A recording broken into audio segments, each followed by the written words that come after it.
When I was 61, my daughter forged my signature on a quitclaim deed while I was recovering from bypass surgery and had me moved into an assisted living facility 2 hours away before I even knew my own house was gone. 11 years later, my granddaughter found my name on the cover of a business magazine while researching a school project and called me sobbing, asking if her grandfather really was the man everyone said had died, broke, and alone. Within a day, I had over 150 missed calls from the daughter, who told the nurses I had no family left to notify. Before I tell you what happened next, let me know in the comments what state you're watching from tonight. And if you believe a person's silence is never the same thing as their surrender, go ahead and hit that like button now. The lamp on my desk was the only light in the room, throwing a warm circle across a stack of quarterly reports I hadn't touched in an hour. Outside my window, the harbor lights blinked against the black water, small and steady, like they had nowhere else to be. My phone had been buzzing on the desk for the better part of 20 minutes, sliding an inch closer to the edge every time it lit up. I didn't reach for it right away. I sat with my hands folded, listening to the small mechanical hum of it, counting. By the time I finally picked it up, the screen told me what I already suspected. 153 missed calls, all from a number saved under a name I hadn't spoken out loud in years. Meredith. I turned the phone over in my hand, feeling the cool glass against fingers that had spent a decade doing honest, difficult work rebuilding something out of nothing. Then it rang again, and this time I answered, saying nothing, just holding it to my ear and letting the silence do what silence does best. There was breathing on the other end first, quick and uneven, and then a voice broke through that I didn't recognize right away because it had grown up without me. "Grandpa?" A young woman's voice, cracking on the second syllable. My chest tightened in a way I hadn't allowed it to in a long, long time. It was Casey, my granddaughter. The last time I'd seen her, she'd been 9 years old, missing her front teeth, sitting on my knee while I read her the same picture book 3 nights running because she liked the ending too much to let it go. She would be 20 now. I did the math without meaning to. 20 years old, and calling me for the first time in 11 of them. "Grandpa, please don't hang up," she said, the words tumbling out too fast, tripping over each other. "I have to ask you something, and I need you to tell me the truth. I was doing research for my entrepreneurship class. We had to pick a founder to profile, somebody local, and I typed in your name because I remembered it. I don't even know why. I just remembered it, and this article came up, Crestline Business Quarterly. It said you built Faro Analytics from nothing 11 years ago. It had your photo. Grandpa, is that really you?" I closed my eyes. Behind the lids, I could see that driveway again, the one I still saw most nights, whether I wanted to or not. "Yes, Casey," I said, and my voice came out steadier than I expected, carrying the weight of a 61-year-old man, now 72, who had learned exactly how much a person can survive. "It's me."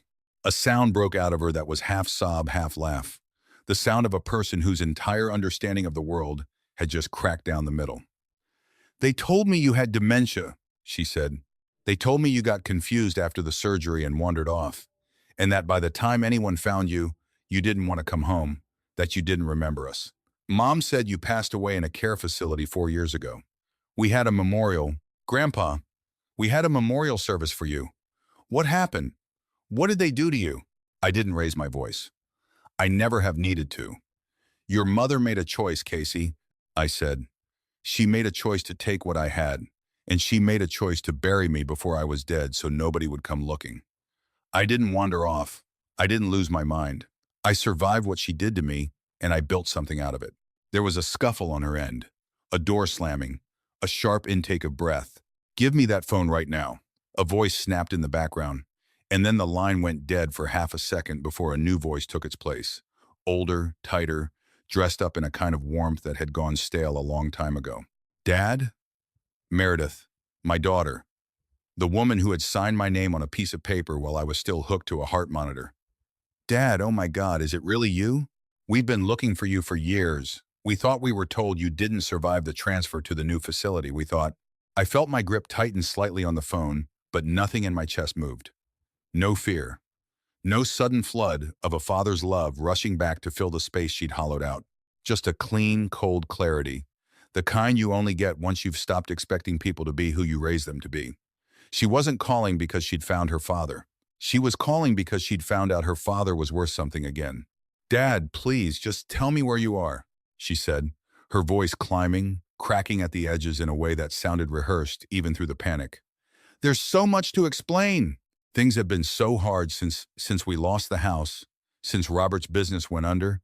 We've been renting, we've had to move Casey 3 times for school, and now this article. Dad, I can't believe it. You have to let us come see you. We're your family." I let her breathe into the silence for a moment. Then I pulled the phone from my ear, pressed my thumb against the red circle, and ended the call. The room went quiet again. Quiet the way it always did. Quiet the way I had built my whole second life to be.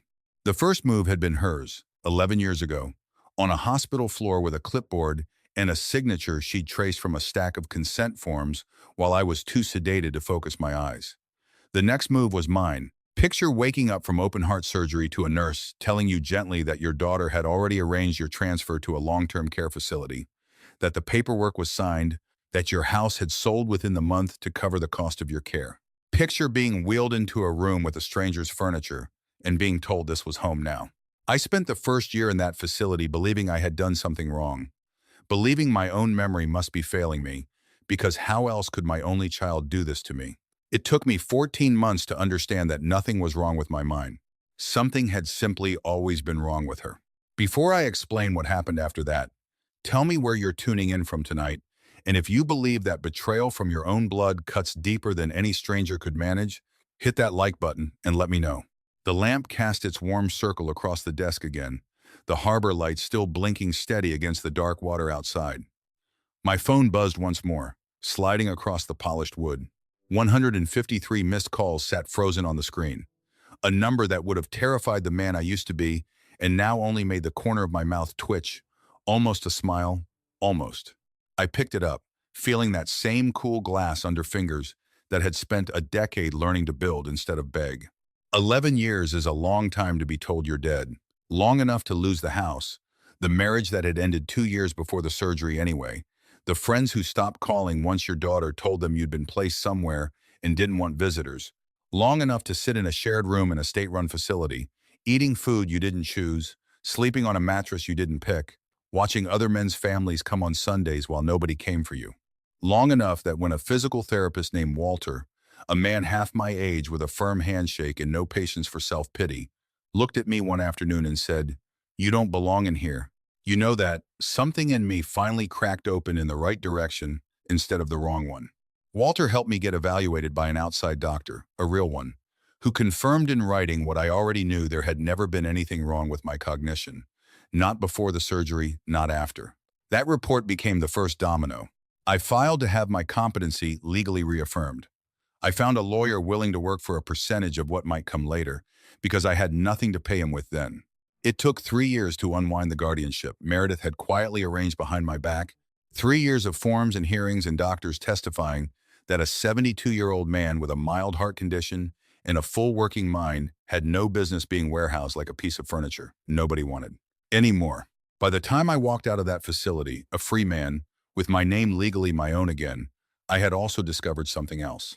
A former colleague, a woman named Priya, who had run our supply chain division back before any of this happened, tracked me down through a mutual contact and asked if I'd ever thought about doing something with the inventory forecasting model I used to sketch on napkins during lunch breaks, back when I still had a career instead of a diagnosis nobody could find. I told her I had nothing, no capital, no house, no credit to speak of. She told me she didn't care. She'd seen the model work. She believed in it more than I did at the time. We started Faro Analytics in a rented office above a dry cleaner with 2 laptops and a folding table.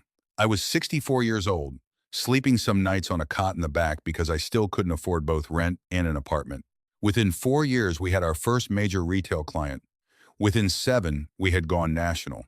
By the time Casey typed my name into a search bar for a school assignment, Faro Analytics had a valuation north of $900 million. And I sat on the board of 3 different charitable trusts I had built, specifically to help people who had been discarded the way I had been. And through all of it, Meredith believed I was dead. She had made sure of that. She had told her own daughter I was dead, so that nobody would ever come looking, so that nobody would ever have to explain where the money from my house had actually gone. The heavy glass doors of my downtown office clicked shut, sealing Meredith and me inside the small conference room I use for meetings I don't want overheard. She didn't waste time on apologies or tears once the door closed. She sat down across the round table, folded her hands, and told me, with a straight face, that Robert's contracting business was drowning under debt from a development deal that had collapsed and that they needed $400,000 within the month or they would lose everything. The house, the cars, Casey's tuition, all of it. She spoke quickly, throwing around phrases like bridge financing and temporary cash flow issue, trying to sound like a woman negotiating from a position of strength instead of a woman who had buried her own father in a memorial service to make her theft disappear cleaner. I sat back and let her talk. I didn't interrupt. I watched her hands, the way they trembled slightly even as her voice stayed smooth, and I thought about how little had changed in 11 years except the size of the number she needed. Then she shifted, softening her tone the way I remembered her doing as a teenager, right before she asked for something she knew she didn't deserve. She said that seeing me again had been the answer to a prayer, that Casey had cried for days after finding that article, that the girl deserved to know her grandfather in her final year of college instead of grieving a man who wasn't even gone. She said family had to come first, that blood meant something, that surely I understood that better than anyone after everything I'd survived. The audacity of it sat in that room like a held breath. I did not raise my voice. I let the quiet stretch out for 10, maybe 15 seconds, and I let my face show something like hesitation, the tired expression of an old man weighing a painful decision. It was a test. Meredith failed it within a minute. She leaned forward, planted both hands flat on the table, and said that I had billions sitting in accounts I clearly didn't need, that I owed her this after disappearing on Casey for 11 years, that she had suffered too, raising a daughter alone while wondering what had happened to her father. She actually said those words, that she had suffered. I looked at the woman across from me and did not see my daughter. I saw someone who had mistaken 11 years of my silence for 11 years of my weakness. I kept my expression blank, and inside I finished setting the trap. I had already begun building the moment Casey's name lit up my phone. The tension in that small conference room had nowhere to go. Meredith was still leaning across the table, her jaw tight, waiting for me to simply hand over $400,000 to fix a mess her husband had made. Before I could answer her, the door burst open hard enough to crack against the wall, and standing there, chest heaving, backpack sliding off one shoulder, was Casey. She hadn't come to see me. Her eyes went straight past me and locked on her mother. "You told me he was dead," she said, her voice shaking but climbing louder with every word. "You had a funeral, Mom. I brought flowers." I cried for a week.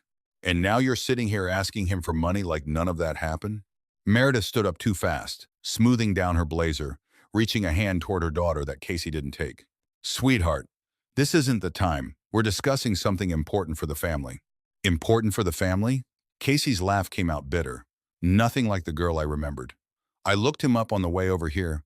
I read everything. He built a company from nothing after you had him committed. You told everyone he had dementia. He doesn't have dementia, Mom. He never did." She turned to look at me for the first time since walking in, and I saw something in her face I recognized from my own reflection years ago. Betrayal finally catching up to the truth. Meredith's expression twisted, the polished veneer cracking apart in real time. "Watch your mouth," she snapped, and took a step toward her daughter that I did not like the shape of. I moved before I decided to move, placing myself between them, and told her, in a low voice that left no room for negotiation, that she would not lay a hand on that girl in front of me. Meredith stared at me, breathing hard, and said I had no right to interfere after 11 years of being gone. I told her she was right. I owed her something. I owed her exactly what she deserved. Tomorrow evening, I told them both, my foundation was holding its annual benefit downtown, the single largest event on our calendar, filled with press, investors, and every person who mattered to Faro Analytics. I wanted them both there, dressed well, on time. Casey would attend as my personal guest, and in front of everyone, I would announce my final decision about the future of my company and everything I had built. Meredith's eyes lit with something greedy and relieved all at once. She thought she had won. She had swallowed the bait whole, completely unaware she was walking straight toward her own undoing. I sat alone at the office long after they left, the conference room finally quiet again, the city lights spreading out below the window like scattered coins. I picked up my desk phone and asked my assistant to send in Dana, the woman who has run corporate intelligence for Faro Analytics since our third year in business, back when I still couldn't afford to trust anyone, but I trusted her anyway. Dana walked in with a leather folder under one arm and set it down without ceremony. "You asked me to look into Robert's company?" she said. "I did more than look." She spread documents across the table, bank statements, court filings, incorporation records, and told me plainly that Robert's contracting business wasn't experiencing a temporary cash flow problem. It had been insolvent for over a year. He had been taking deposits from homeowners for renovation projects he never finished, using new client payments to cover old unfinished jobs in a pattern that any state licensing board would recognize immediately as fraud. Worse, a group of 3 families had already filed a joint complaint with the State Attorney General's Consumer Protection Division, and an investigator had been assigned 2 months earlier. The pieces clicked together with a clarity that almost made me laugh, if there had been anything left in me that found this funny. The frantic calls, the sudden desperate need to reconnect after 11 years of silence, the specific urgent request for exactly $400,000. They didn't need a bridge loan. They needed to make 3 angry families disappear before the state came knocking on Robert's door with subpoenas. Dana asked if I wanted her to forward everything to the authorities immediately. I told her no. Let them get dressed up. Let them walk into that ballroom believing they had already won. A fall from the ground floor is easy to forget. I wanted Meredith and Robert to fall from the very top, in front of everyone who mattered. I met Casey the next afternoon at a small diner 2 blocks from campus, the kind of place with vinyl booths and a menu that hadn't changed in 20 years. She slid in across from me looking hollowed out, dark circles under her eyes, and I didn't offer comfort right away because this wasn't a reunion. This was a briefing. I placed a small flash drive on the table between us. I told her that inside it was everything the guardianship documents her mother had forged, the doctor's report confirming there had never been anything wrong with my mind, the state investigation into Robert's contracting fraud, all of it laid out plainly. I told her the truth, slowly, about the hospital bed, the consent form slipped in among routine paperwork, the years spent proving I was still myself to strangers in courtrooms, while my own daughter told everyone I was dead, so nobody would ask where the money went. Casey covered her face with both hands. Her shoulders shook. I let her cry. I didn't reach across the table, because sometimes the kindest thing a person can do is let someone feel the full weight of a truth instead of cushioning it.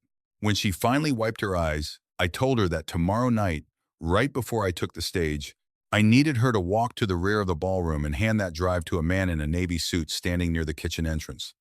I didn't tell her who he was. I told her only that for her whole life, her mother had chosen what she believed. Tomorrow night, the choice would finally belong to her. She picked up the drive with a trembling hand and nodded once. And I saw, for the first time since she'd called me sobbing 2 nights earlier, something steady settle into her face. The ballroom of the Ashcombe Hotel glittered with the kind of light that makes everyone look wealthier than they are. Chandeliers throwing prisms across 400 round tables set with white linen. Down on the red carpet outside, cameras from 2 local business channels were already flashing, and standing directly in the center of it, dressed in clothes I recognized from a boutique that had charged nearly $9,000 to a corporate card I'd frozen that very morning, were Meredith and Robert. Robert wore a charcoal suit that fit him a size too well for a man supposedly drowning in debt. Meredith stood beside him in deep burgundy silk, diamonds at her ears that caught every flash of the cameras. A reporter from the business channel pushed a microphone toward Robert, asking about his connection to Faro Analytics founder. Robert answered with a smile so practiced, it made my jaw tighten from 2 floors up, where I stood watching from the mezzanine. "My father-in-law built something remarkable," Robert said smoothly, an arm wrapped around Meredith's waist. "But he's not young anymore, and running a company this size takes a toll. We're just so grateful to be back in his life, to help him ease into the next chapter." Meredith nodded beside him, playing her part with a hand pressed to her heart, and I gripped the cool marble railing and let them have their moment. I wanted him to feel the weight of that crown settling onto his head. I wanted him to enjoy it completely, because the higher a man believes he's climbed, the further there is to fall. A journalist spotted me on the mezzanine and called up, asking if tonight was the night I'd officially name a successor. The ballroom quieted as 400 faces turned upward.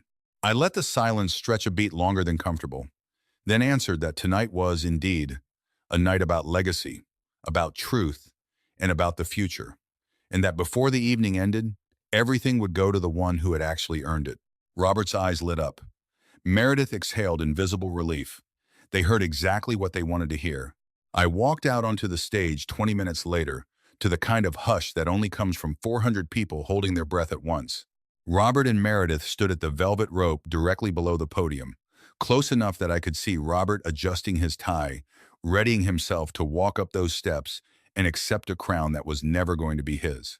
I told the room that 11 years ago, I woke up from surgery to discover my own daughter had declared me incompetent, sold my home, and told everyone, including my granddaughter, that I had died. A murmur rippled through the crowd, uncertain, unsure whether this was the beginning of a tragic prologue to a triumphant story they'd been promised, the kind investors loved to applaud. Robert kept nodding along, still certain this was simply the emotional preamble to his coronation. I told them I built Faro Analytics out of a folding table above a dry cleaner because I had absolutely nothing left. And that legacy was never about how much a person accumulates. It's about who deserves what's left behind. Robert's chest puffed out slightly, still waiting for his name. Tonight, I said, my voice dropping into something harder, I am formally transferring 100% of my equity, my voting rights, and the entirety of my personal holdings into a new charitable entity. Robert's smile held for one more second before it began to slip. I'm calling it the 150 Trust. Confusion crossed his face, then Meredith's. As I explained that the number came from the 150 missed calls I'd received the moment they realized I was worth something again. A fund dedicated entirely to protecting elderly Americans from guardianship abuse and financial exploitation by their own families, with a legal division built specifically to hunt down and prosecute the sons and daughters who do exactly what had been done to me. The room fell into a silence so total I could hear the air conditioning hum through the vents. I told them there would be no inheritance for my bloodline, not $1. And I watched the blood drain fully from Robert's face as I pressed a button on a small remote in my hand. The massive screen behind me flickered from the Faro Analytics logo to a scanned image, blown up 30 feet tall, the original guardianship petition.